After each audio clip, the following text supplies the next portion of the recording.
Hey, what is up, everyone? Chris Manning here from the Locked On Cavs podcast with my co-host Evan Dammarell. On today's show, Cavs beat the Magic, which was good. Alas, Evan Mobley sprained his ankle, not good. We'll get into all of that, where the Cavs go from here, and all of that other miscellaneous stuff on today's show. Let's get into it. Cavs need a three. Sexton works on Irving, trying to get loose. He'll fire. Hey! Knocks it down! Ground. Here goes Okoro to the bucket, and oh my! Okoro throws it down. 10 seconds to go. Here comes Colin Sexton. Sexton chased by Hill. Off to Stevens. Oh my! 45 ticks to go. That shot is blocked by Nance. Get that big stuff out of here. Prince knocks down that Harden pass. Garland's there. Garland upstairs for Allen. Oh, look out! There you go. That's called team ball right there.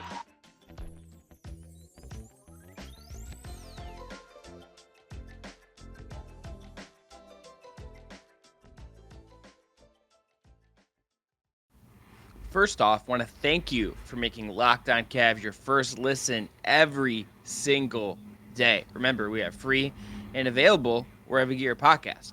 Today's episode is also brought to you by NBA Top Shot. NBA Top Shot is the future of being an NBA fan. Own officially licensed rare NFTs of the greatest moments from NBA history. Sign up today at lockedon.nbatopshot.com. As always, I'm Chris Manning. That is Evan Dammarell. I'm from Diamond Nutbrox, Fear the Sword. He is from Facebook's Right Down Euclid and other places.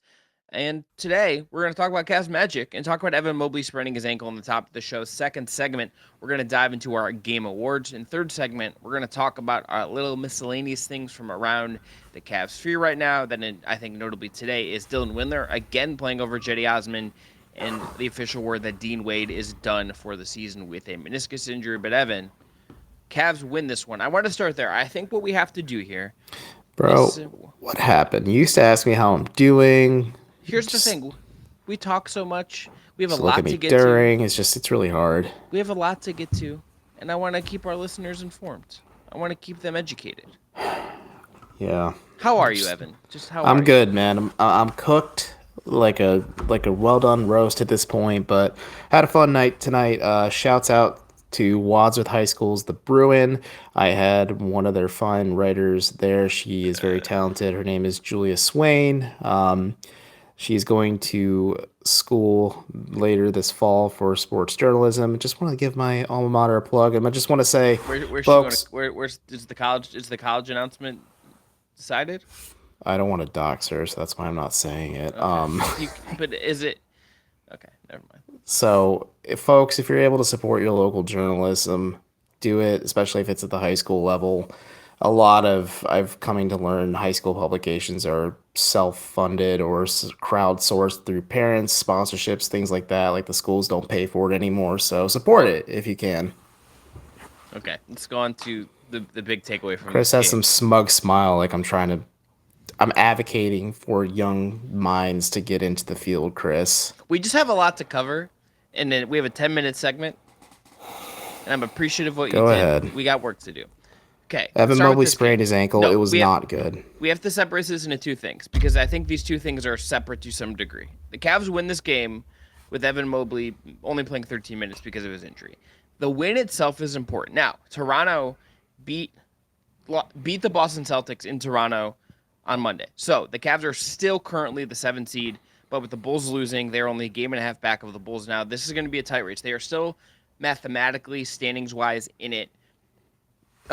As we head to the final stretch of the season, I think that, Evan, to me is where I just want to start because, like this win with going on like a 10-0 run in the fourth quarter, with kind of finding some stuff that worked down the stretch again against a bad team and all that stuff, all those caveats, but you got to win what's in front of you. They did that, and I think that considering like they looked a little scattered once Mobley goes down, right? Like when they go to this love market in front court, they're getting attacked defensively. At one point in this game, they were like 44-27.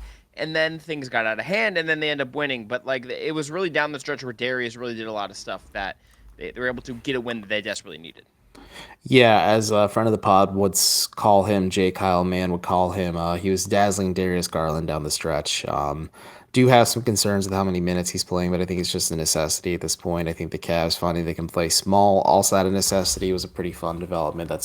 We'll talk about that maybe towards the end, though. That's a smaller footnote I made, but yeah, the Evan Mobley injury definitely took the win out of Cleveland Sales, and they had a pretty healthy lead in the second quarter. They're outscoring the Magic 20-9 at one point, and went on a 16-0 run to kind of start that quarter as well, which is huge for them.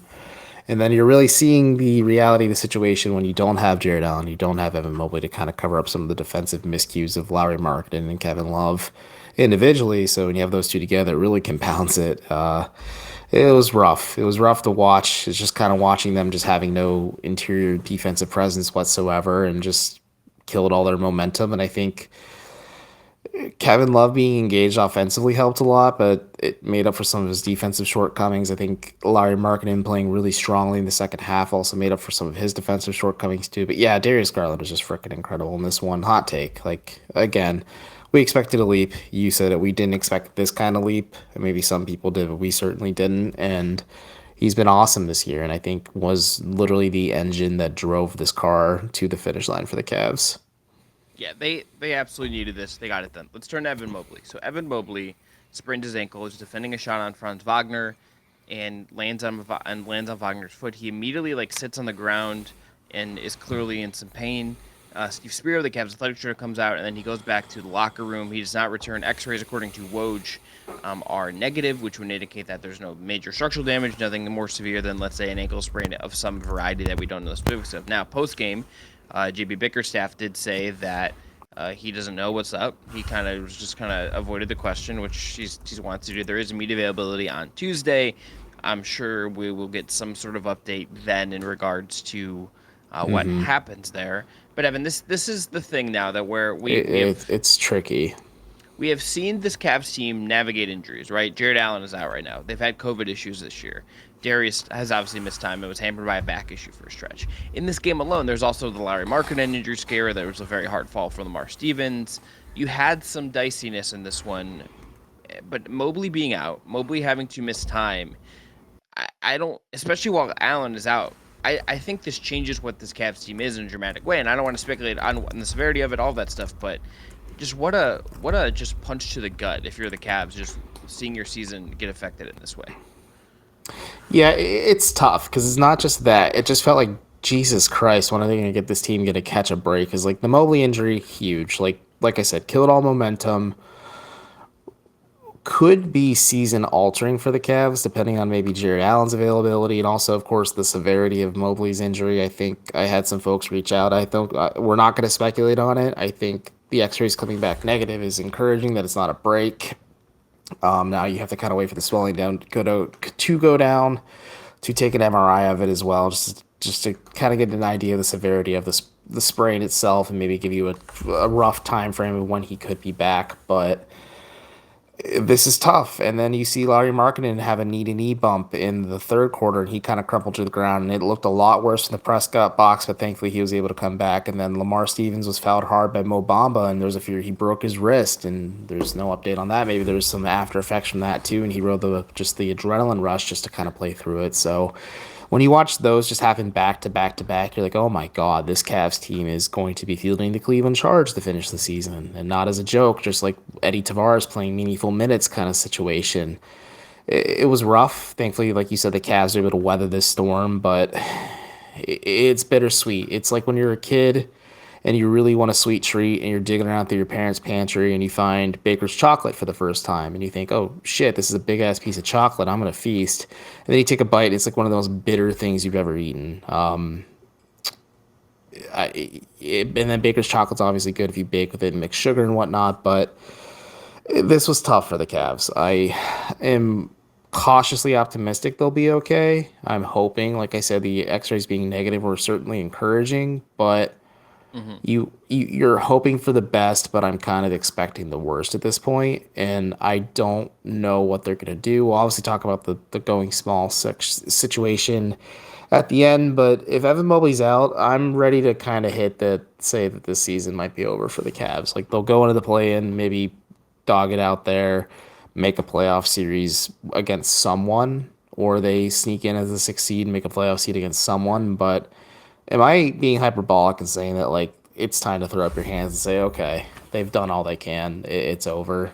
Yeah, I mean, if he and Allen, and we don't, I think JB, how vague he was the other day about Allen, spoke volumes to me to some degree, right? Like I think it's Yeah. hard to know, like he didn't go out of his way to say Jarrett's playing 5-5, and like we don't know what this Mobley situation will be like. There's just a lot of He's complications been here. very cryptic about his availability and what he's Yeah, able to and do. yeah, and that just leads me when you're withholding when there's no transparency there, it leads me to think less likely to come back off that stuff. I think the other part of this, the Cavs have now 4 games in 5 days. They play Wednesday, Thursday, Saturday, Sunday.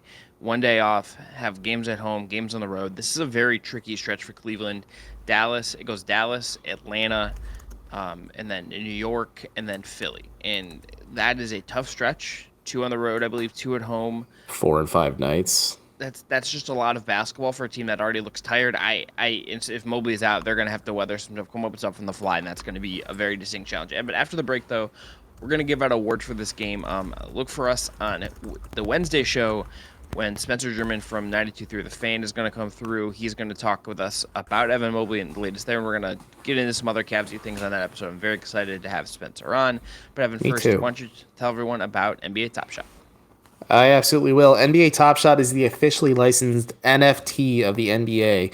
Connect with a passionate community of NBA fans across the globe and build your collection with your favorite moments from NBA history.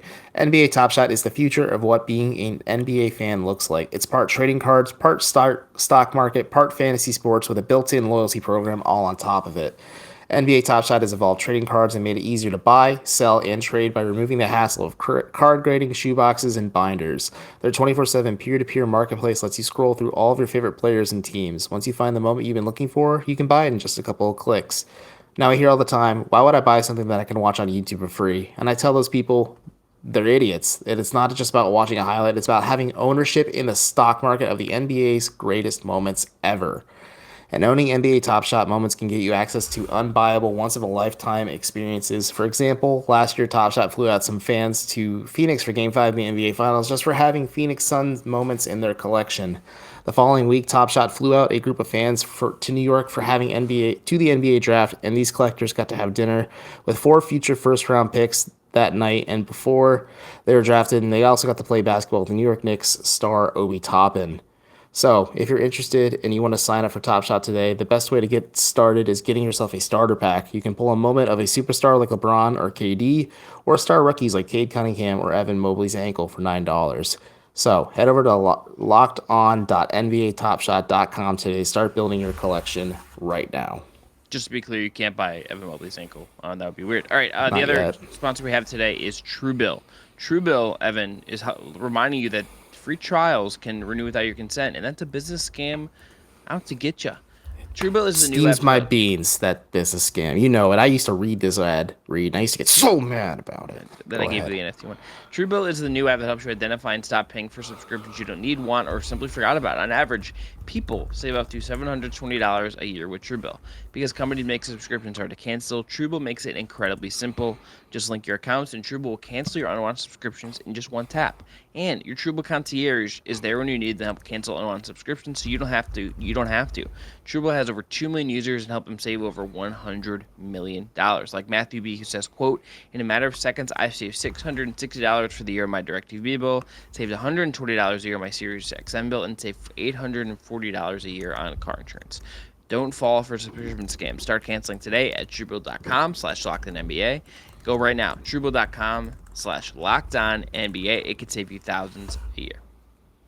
All right, back here on the Locked On Cavs podcast. I'm Chris. That's Evan. Evan, let's get to awards. It's Darius Garland for me as MVP, and I think he was so key down the stretch. Another big performance in. I thought you said he was so cute down the stretch. I'm like, Chris, you flirt. You're married. He's made it weird. Darius Garland's very good. Had his parents in performance. Called them the best parents in the world on Bally after the game. And they don't win this game unless Darius Garland really kind of carries things down the stretch. Finished the night 7-17, 5-10 from 3, 6-6 from line, 25 points, 12 assists against just 3 turnovers. Played 40 minutes once again. They're asking the world of him, and he continues to deliver. Yeah, he really does keep delivering. I'm watching his minutes quietly. His back may give out again at this point just because of how hard he's carrying this Cavs team. There's my joke for the night about it, but He's been phenomenal. Like I said, we expected a leap, not this type of leap. Superstar trajectory at this point, consistent all-star trajectory at this point. It's incredible to watch what his growth is. People are kind of debating the merits between him and Ja Morant winning most improved player. I think it's going to go to Ja at the end of the day. But like Zach Lowe made a really smart point that if you watch Darius play, it's just an eye test thing. Like you can say like, holy shit, this kid is like just his star is rising. And it's exciting to think where he's going to go. I think watching him in a playoff type format is going to be pretty fun too, whether it's the play in or the playoff themselves. I think that'd be fun. But Chris, I'm actually going to make a change on the fly here. Typical Locked On Cavs. My MVP pick was initially Larry Markkinen, but it's Dylan Windler, man. Like we don't give him any shout outs really. We have content planned for him in segment do 3. we do have so- content planned, so but we pin don't it, give pin him awards. He was awesome. He was great. I think He we'll did talk get the more about him getting rotation minutes and whatnot. I have some feelings on that, on why he deserves so it, but let's- he was great. Just full stop was great. Yes, I all right. I had fun watching him. Yes. Okay, let's go to play of the night. A couple things you could go for here. I'm going to go one of the first plays they had after Mobley gets hurt. 3:09 to go, I believe, in the end of the first half. Love gets a corner through. The ball whips around. They move it. It's kind of spaced out to the degree the Cavs can be spaced out. Darius Garland resets sets a bunch during this possession. Really good ball movement. Really good resetting by Garland. Really good patience to find the right shot. They're going to need more of that these next couple days and trust the process. Trust that they can find open guys with good ball movement and not just I rely think they're on. playing the Sixers soon. Yeah, no. I didn't plan that, but I'm going to act like I did. And them to get that shot, them to get buckets like that, they just really needed that. And like, there's stuff coming in late in the game you could look at. There's stuff you could look at. I think that Darius did down the stretch that's worth highlighting as well. But to me, this is one of those things where you look at it and say, okay, they needed a possession like this, and they got it. Yeah, it was a good play. It was a good pick. It was just impressive for me.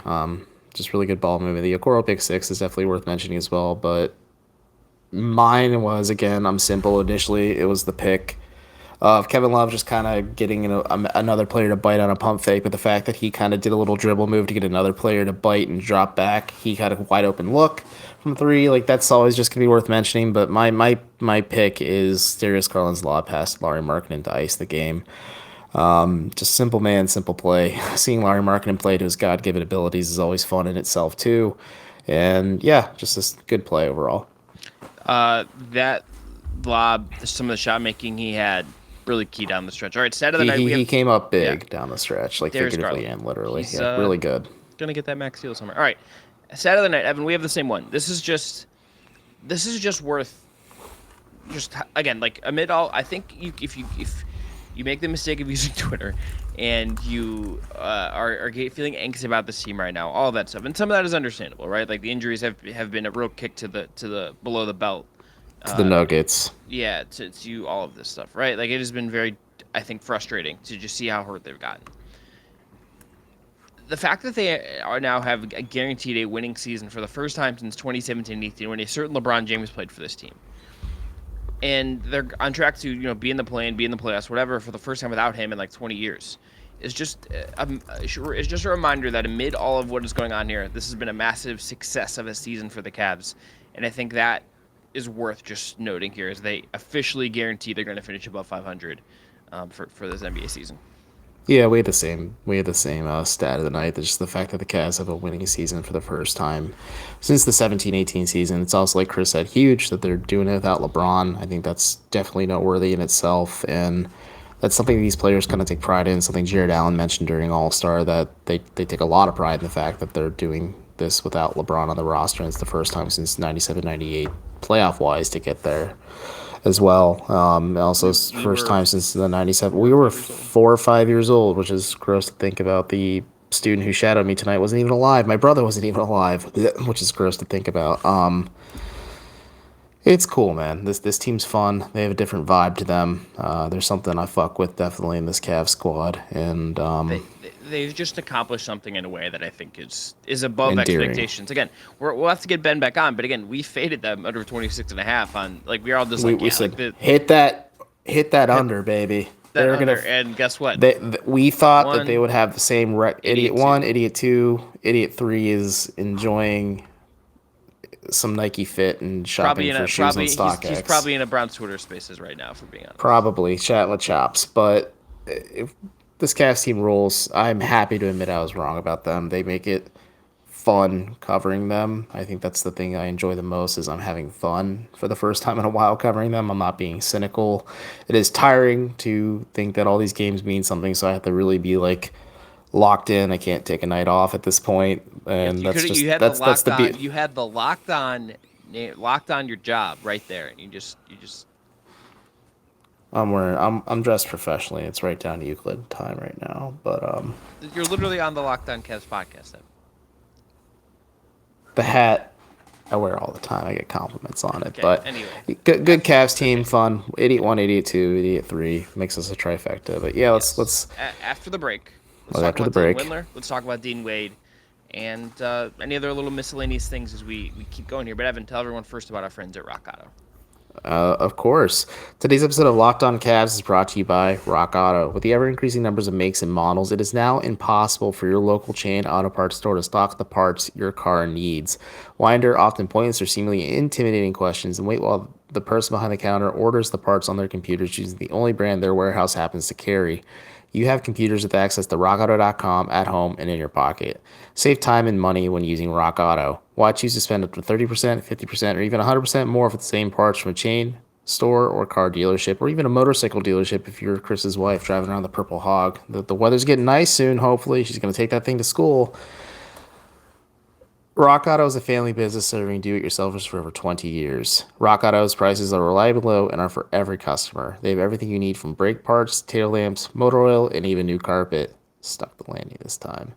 Go to rockauto.com right now to see all the parts available for your car or truck. Right, Locked On, and they're how did you hear about this box, so they know that we at Locked On Cavs sent you. Amazing selection, reliably low prices, all the parts your car will ever need. Check them out today at rockauto.com. All right, last segment here on the show. Chris Manning, Evan Dammarell, the Locked What's On Cavs poppin'? podcast. Brand new whip. Wish I just copped it.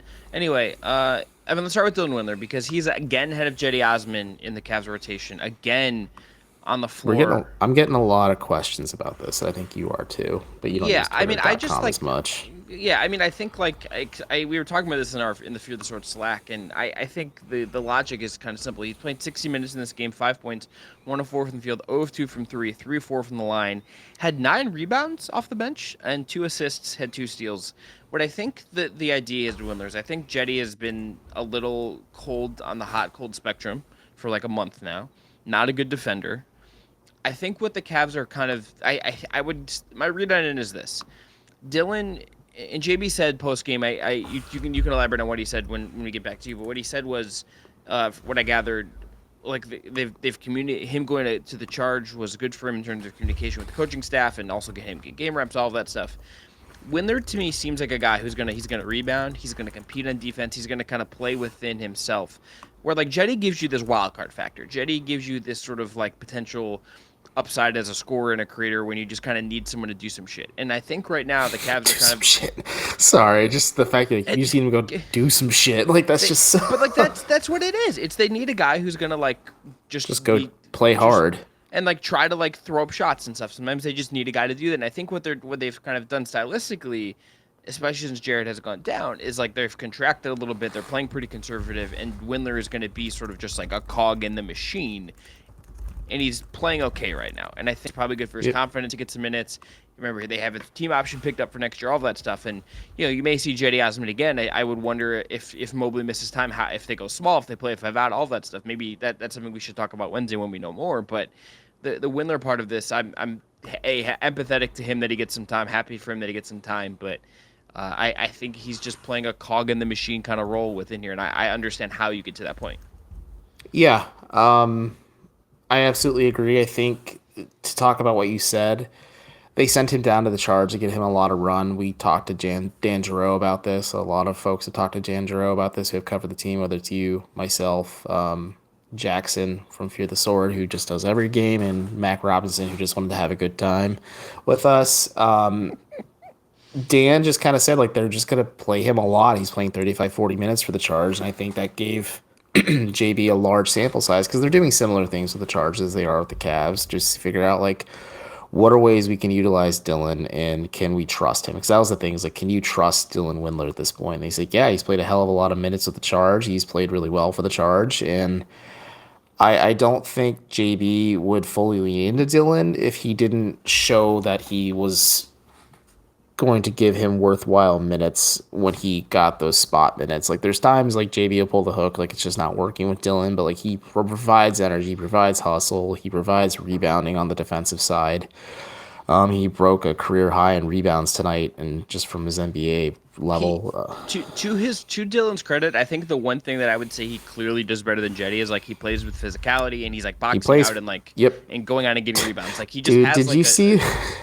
My heart did sink for a second when Mo Wagner hit him with a screen so hard. I was just like, oh my god, that was mean. But to your credit, Chris, JB also says Dylan is very, very good at cutting for them and is aware of his role. The bucket he had on the back cut with Kevin Love feeding him the ball, I was like, they like Cedi kind of does some of that stuff too, but like that, if he can do that and he can shoot some threes, and you can talk yourself into the Dylan Windler thing. I don't know what I just did with my hands, but it was a good time. We should know. I think he deserves the minutes. Like, why not? At this point, he's playing hard for you. You are literally, the Cavs are literally just trying to get to the end of the season as confidently as possible. And if you have a body like Dylan Windler who can get you there just a little bit, like 10, 15 minutes a night, maybe a little bit more, just given situations and stuff.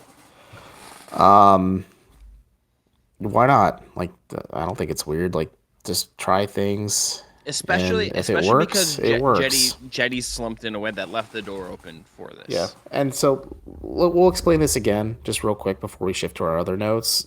Cedi Osman's primary role out there is to provide shooting.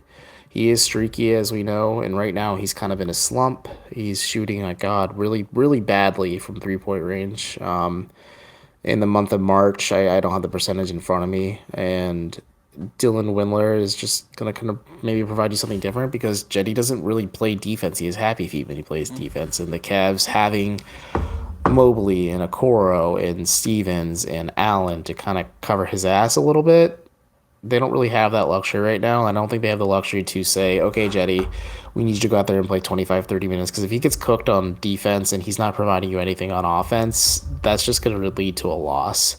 And again, if Dylan Windler wasn't really working as a cog in the machine right now, JV would pull the hook and try something else too, because he knows what's at stake, and he doesn't have time to kind of experiment and maybe thumb his nose at a player who's been getting consistent minutes up to this point.